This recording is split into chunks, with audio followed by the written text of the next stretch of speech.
Hello, everybody. Welcome to Times in 5 and 5. And today I'm going to be continuing my top 100 album series. And today I'm going to be continuing with album number 74, 2 Years On, by the Bee Gees.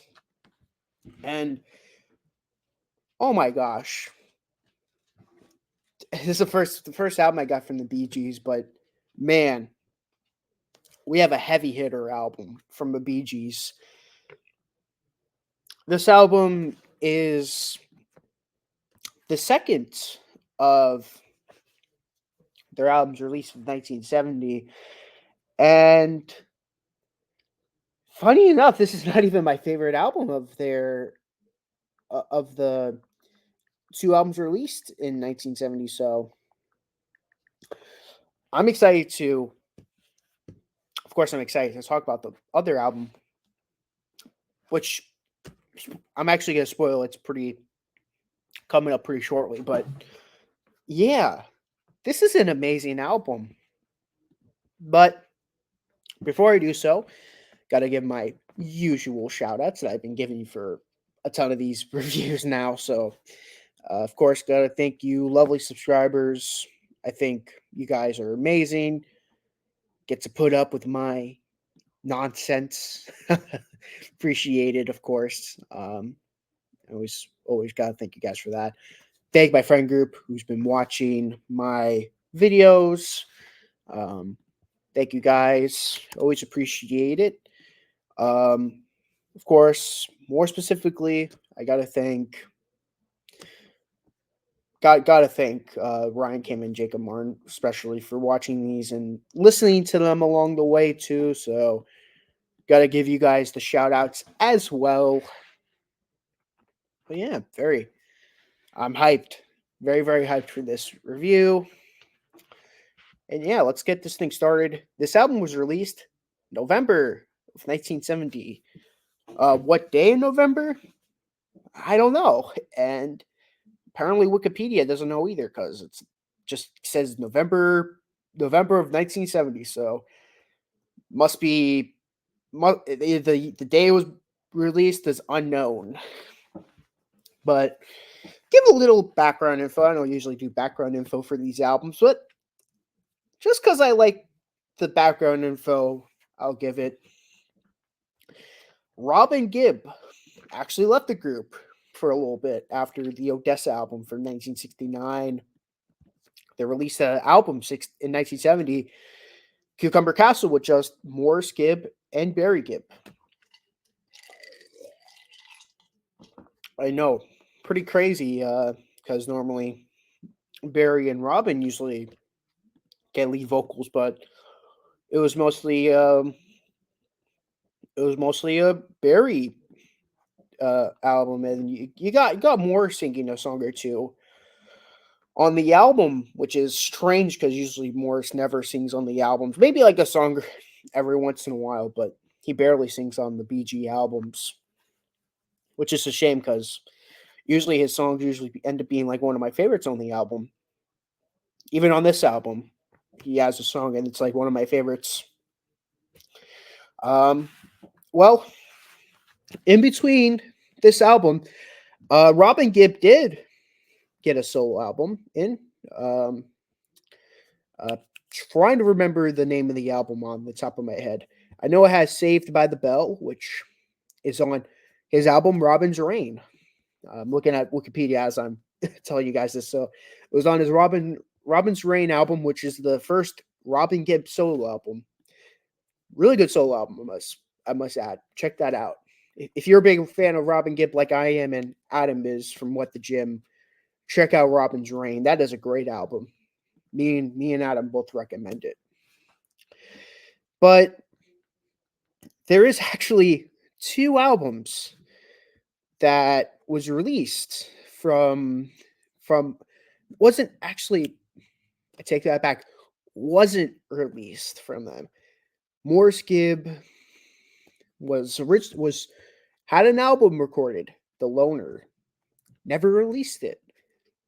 Of course, there's bootlegs out there that does have the album, uh, not in good quality, but they do have the album from Morris Gibb called The Loner, and Barry Gibb also had an album that could have been, but never was released, and that is The Kid's No Good. And I'm telling you right now, both those respective solo albums are amazing. Why didn't they release it? Great songs from both of them. Like quality albums, I'd say. I think it's on par with Robin's Reign, but they never released it for whatever reason. You'll never know. I don't know why they never released it, but they never released the album, those two albums. Well, it's a shame. Hopefully, at some point, someone grabs those old recordings and makes an official release, especially the Loner. The Loner, terrible condition on YouTube, terrible bootlegs. You gotta release those albums because I think they're high quality albums. But okay, well, now that they got all that background stuff down, now let's start reviewing the album.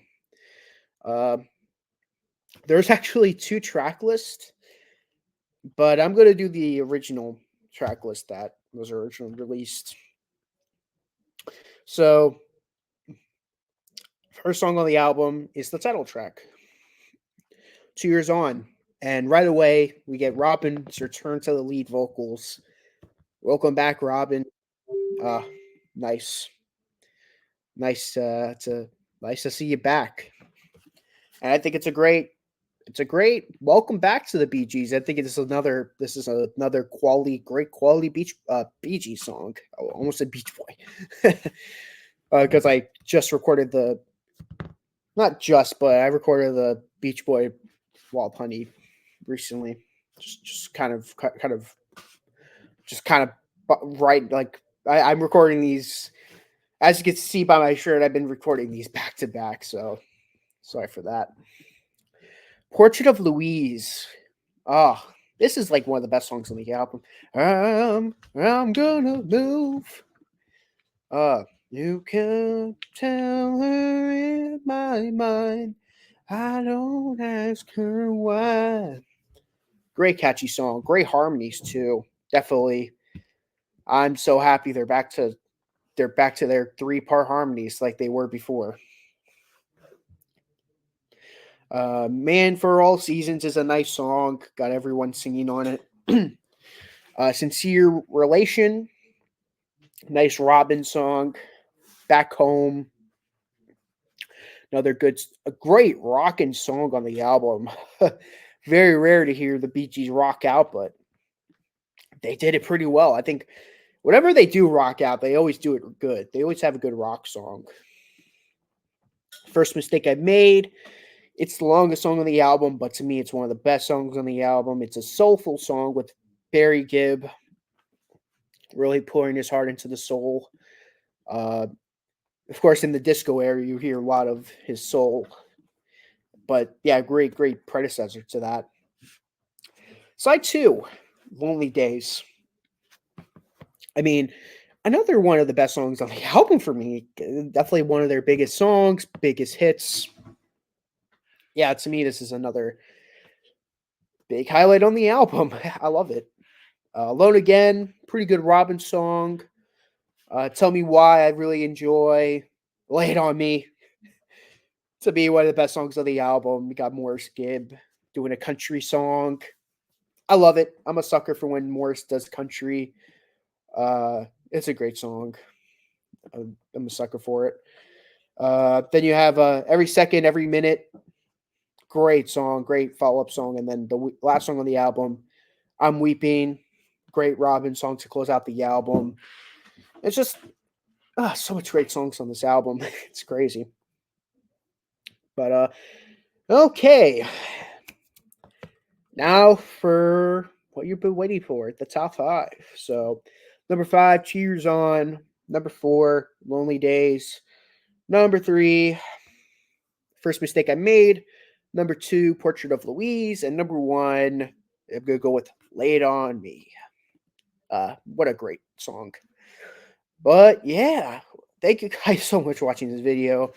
I love this Bee Gees album. It's a great album. I think is an album that people should. I think Bee Gees albums in general should be checked out. Besides the Saturday Night Fever soundtrack, which I don't count as a Bee Gees album because it's various artists, so it's not on my top 100 albums, but it's definitely an album worth mentioning, though. But great album. Definitely check it out. Thank you guys so much for watching this video, and see ya.